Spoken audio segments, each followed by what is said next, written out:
Peace, family. Welcome to African Esquire TV. I am your host, Tierney Cherie. If you are watching on YouTube, I would ask that you do like, comment, subscribe, and also hit the notification button. But just in case YouTube decides to act funny, please do add yourself to my Telegram group. Telegram is a decentralized platform that I update regularly. In addition, please add yourself to my channel on Odyssey. Odyssey is a lot like YouTube, but it is decentralized. Many of you are probably watching, as I am, on a situation that's going on inside of South Africa. If you do not know, there have been protests, there have been looting, there has been rioting, there's been all types of things going on. And according to the media, but I don't think that's the full story, this is in response to former President Jacob Zuma being incarcerated. So I'm going to play this video and I'm going to come back with some commentary. Looters continued to ransack shopping malls and protesters clashed with police in several areas of South Africa on Tuesday. Violence triggered by the jailing of former President Jacob Zuma has evolved into an outpouring of anger over persistent poverty and inequality 27 years after the end of apartheid. Outnumbered police have appeared helpless to prevent attacks and the looting of businesses in Zuma's home province, KwaZulu-Natal, and Gauteng, where South Africa's biggest city, Johannesburg, is located. That's why the military was heading for flashpoints on Tuesday, and columns of armoured personnel carriers could be seen rolling down the highways. Police Minister Becky Cele said the situation would not be allowed to deteriorate further. We have instructed the law enforcement agencies to double their efforts to stop the violence and to increase deployment on the ground. He said 757 people had been arrested so far and put the official death toll at 10, though according to state and provincial authorities, it's at least 30. The deteriorating situation points to wider problems and unfilled expectations that followed the end of white minority rule in 1994. A gulf between the haves and the have-nots has been widened amid the global health crisis. Restrictions have been repeatedly imposed on businesses, and in the first 3 months of the year, unemployment hit a new record high of 32.6%. On Monday night, President Cyril Ramaphosa warned that the unrest was only making matters worse. We will soon be facing a huge risk of food insecurity and medication insecurity in a few weeks. Zuma was sentenced to 15 months in prison for defying a constitutional court order to give evidence at an inquiry. It's investigating high-level corruption during his 9 years in office. Any confrontation with soldiers risks fueling charges by Zuma and his supporters that they are victims of a politically motivated crackdown. So let's read from an article. This article I'm reading is entitled, "Worst Violence in Years Spreads in South Africa as Grievances Boil Over." As always, any article that I read from will be in the description. Protests that followed Zuma's arrest last week have widened into looting and an outpouring of generalized anger over inequality that has persisted 27 years after the fall of apartheid. Poverty has been exacerbated by severe social and economic restrictions aimed at blocking the spread of COVID-19. Security officials said the government was working to halt the spread of violence and looting. It has spread from Zuma's home in KwaZulu-Natal province to Gauteng province, surrounding the country's biggest city, Johannesburg. They deployed soldiers onto the streets to try to contain it, but stopped short of declaring a state of emergency. According to the police, they said no amount of unhappiness or personal circumstances from our people gives the right to anyone to loot, vandalize, and to do as they please and break the law. He was echoing sentiments expressed by President Cyril Ramaphosa over the night. 10 bodies of people were found on Monday evening after a stampede at a Soweto shopping mall. Hundreds of looters raided warehouses and supermarkets in Durban. And Durban, if you don't know, is a tourist place. So it's not just inside of the Black areas. It's one of the busiest shipping terminals on the African continent and a major import-export hub. Outside a Durban warehouse of retailer Game, Reuters filmed looters stuffing cars with electronic goods and clothes. Inside the floor was a wreckage of discarded packages as the crowd systematically emptied the shelves. Troops were moving into flashpoints on Tuesday as outnumbered police seemed helpless. Columns of armored personnel carriers rolled down highways.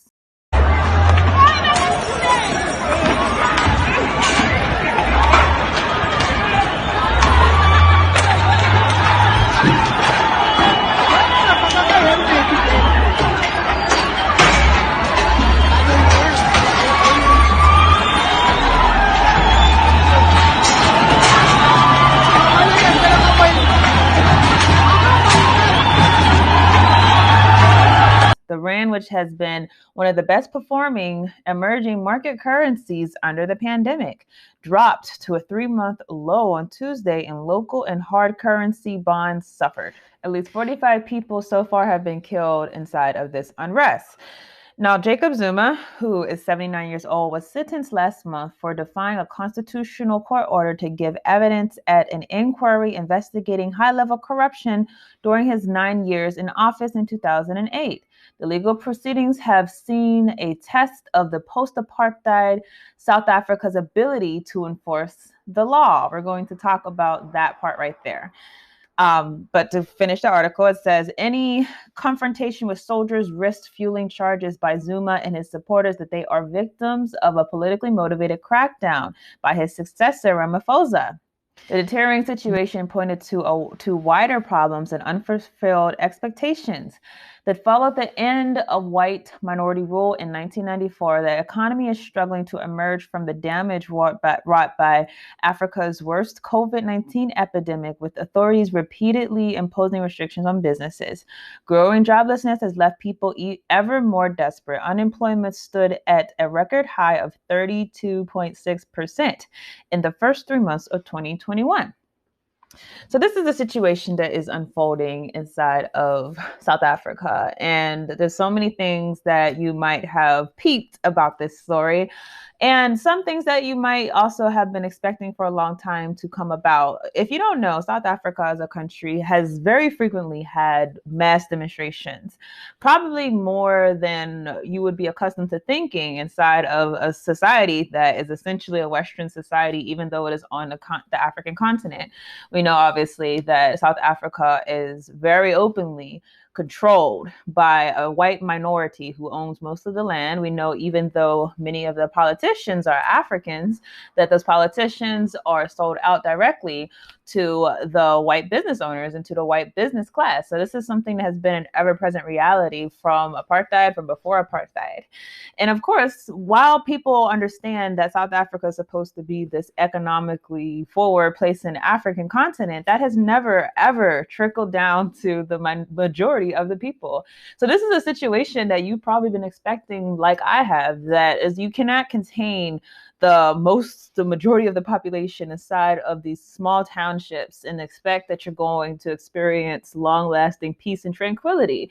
As the economic conditions worsen, not just in South Africa, but all of Africa and for African people internationally, honestly, as the economic situation worsens, as the poverty worsens, as the constraints worsen, as all these things continue, at some point, it has to explode. You know, you can't just keep going and going and going at this rate.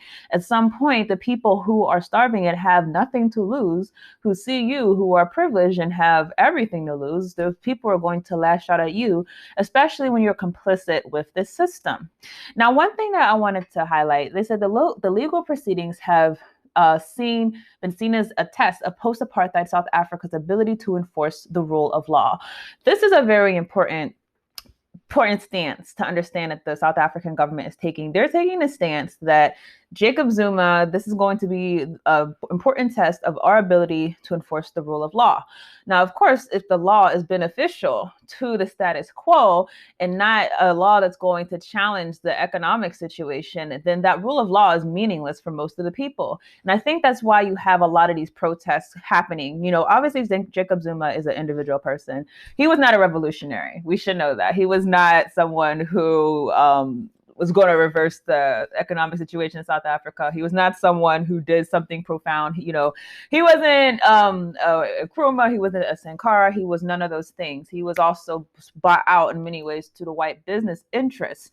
But he's come to represent, I think, this example of injustice, because if you think about this rule of law that is supposed to exist, what type of law would allow 80% of the population to live inside of these tight, constrained areas where there's no decent housing and there's not adequate electricity, and people are living inside of deplorable conditions? What type of rule of law would enforce that system while you allow a small minority of people to have a monopoly on all the land? That rule of law is meaningless. So if this is your test, this is what you're going to use as a prototype of what the law would be, we have no respect for this law. We have no deference to your legal system. We should not listen to it. We should certainly not obey it. And we should certainly do whatever we can to tear it down.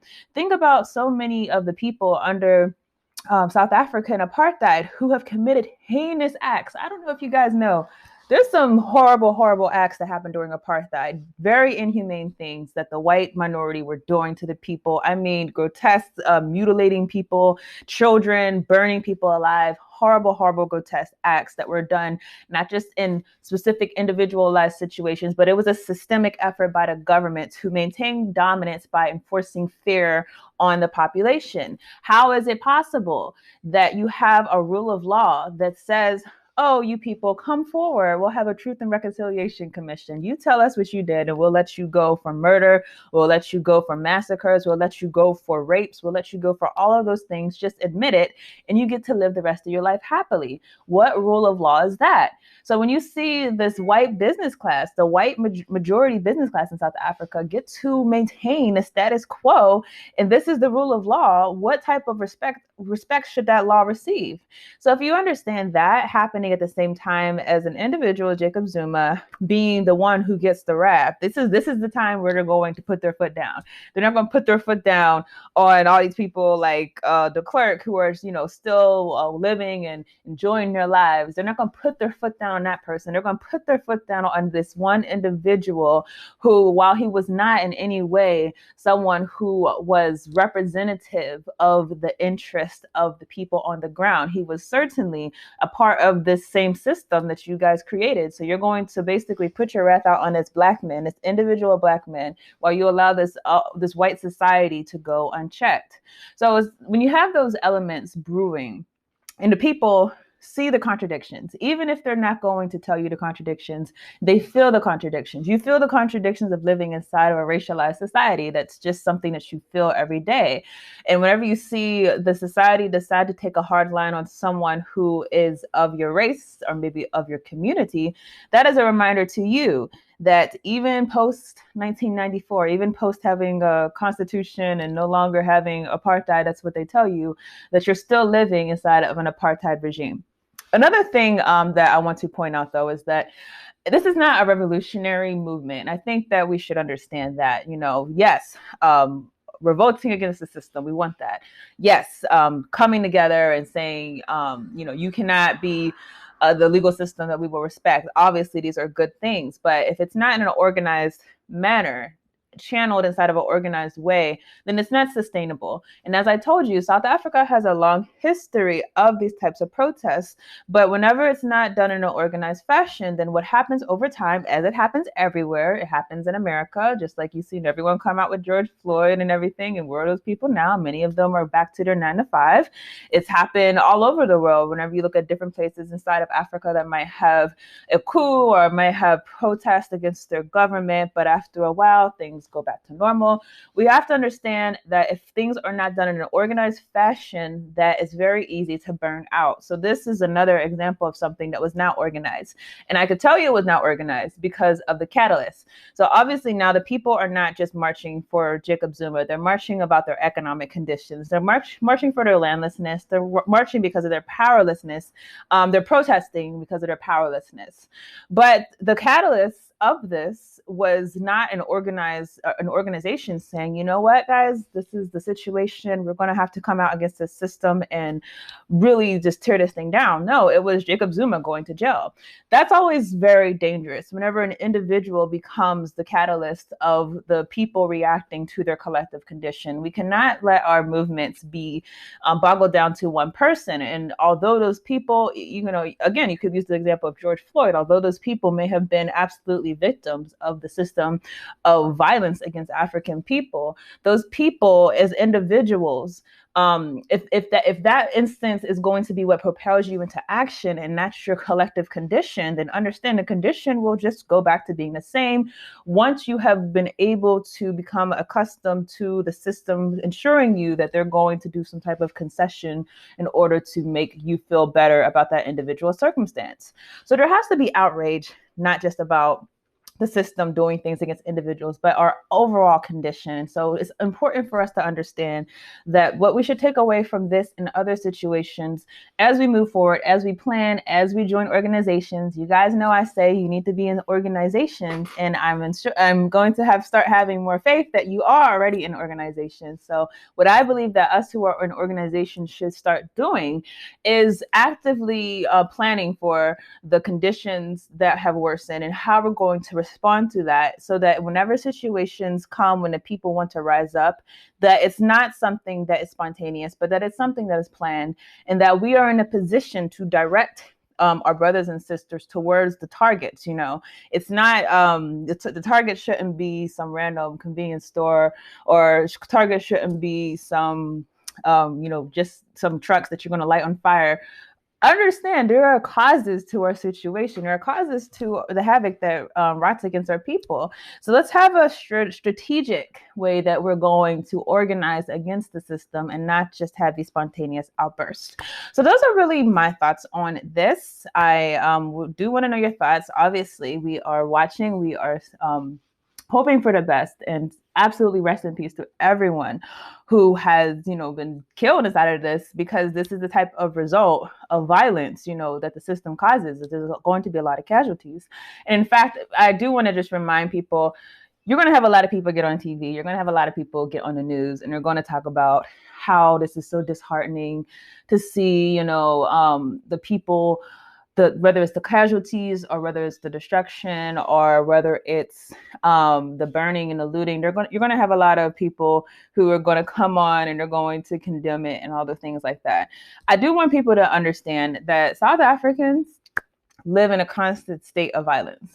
And I know this because if you don't know, for example, South Africa, the country, has the highest rate of intraracial violence of any other African country. Let that sink in. South Africa is obviously one of the most, if not the most, economically prosperous country in the African continent, yet has the highest rate of intraracial violence. What does that mean to you? What that tells you is that the powerless situation that the people live with day to day, where they're constantly reminded that there is a class over them who has robbed them of their ability to self-govern, that has psychological implications. And the implications that have resulted is that our African brothers and sisters have many times exerted their power over one another instead of targeting the system that's the cause of that. And this whole analysis, some of you might know, came from Dr. Amos Wilson in his book Black on Black Violence. Please read that if you have not. So this violence that they're going to come on TV and condemn, I hope that you hold them accountable to say you need to also speak against the powerlessness that creates violence inside of our ghettos. If you only care about violence whenever it comes into the mainstream, whenever it floods the streets inside of the business districts, whenever it's against the police or the military, but you're not concerned with the people who have been casualties of powerlessness, of the psychological effects that powerlessness creates inside of our ghettos, then you are being a talking puppet for the white interest. You're not talking to the people. You're not talking to their needs. Poverty um, colonialism, neocolonialism, these are violent acts. We have to treat them as violent. We have to treat them as warfare. If you're not doing that, then you don't have a correct analysis of the situation. You don't have to have someone get shot by the police or get shot by the military to understand that there's other examples of violence just as much detrimental, even more detrimental than these types of instances that we're accustomed to condemning. So that's really all I have on this. I want to hear everyone's thoughts, and I will see you guys in the next video. Hey family, this is Tierney Cherie. I'm here to make an announcement that I'm very, very excited to make. I'm excited because I really think this is something that is important for our people. Otherwise, I would not have devoted so much time and energy towards it. So I finished my first book, and the book title is Fostering False Identity, the Child Welfare System's Design of Social Control of the Black Family. Now, why is this book something that I think will be very important for our community? Well, number one, it's dealing with the system of white supremacy, particularly the way that the system has targeted our children. If you don't know, our children are literally our future. Without our children, we have no future. And so understand that the system is very crafty when figuring out what to derail first. And to me, it's no mistake that the system particularly went after the Black family. If you look at what happened whenever we were enslaved by this system, and continues to go after the Black family, continues to go after Black children, continues to try to villainize African parents. So for that, I wanted to particularly talk about this subject. Now, the other thing that the book will deal with is our African identities. Why is it that our African identities are a threat to this system? Why is it that whenever we want to identify ourselves as being African, we get so much drawback inside of the Black community? I think a lot of us are not aware of the history of assimilationist thought inside of our community, this idea that we have to be close to white in order to be accepted. And so that's another subject that we delve into in this book. So I'm hoping that anyone who is, obviously, if you're a parent, a Black parent, and you really want to understand why it is that these systems are going after your children, I encourage you to read this book.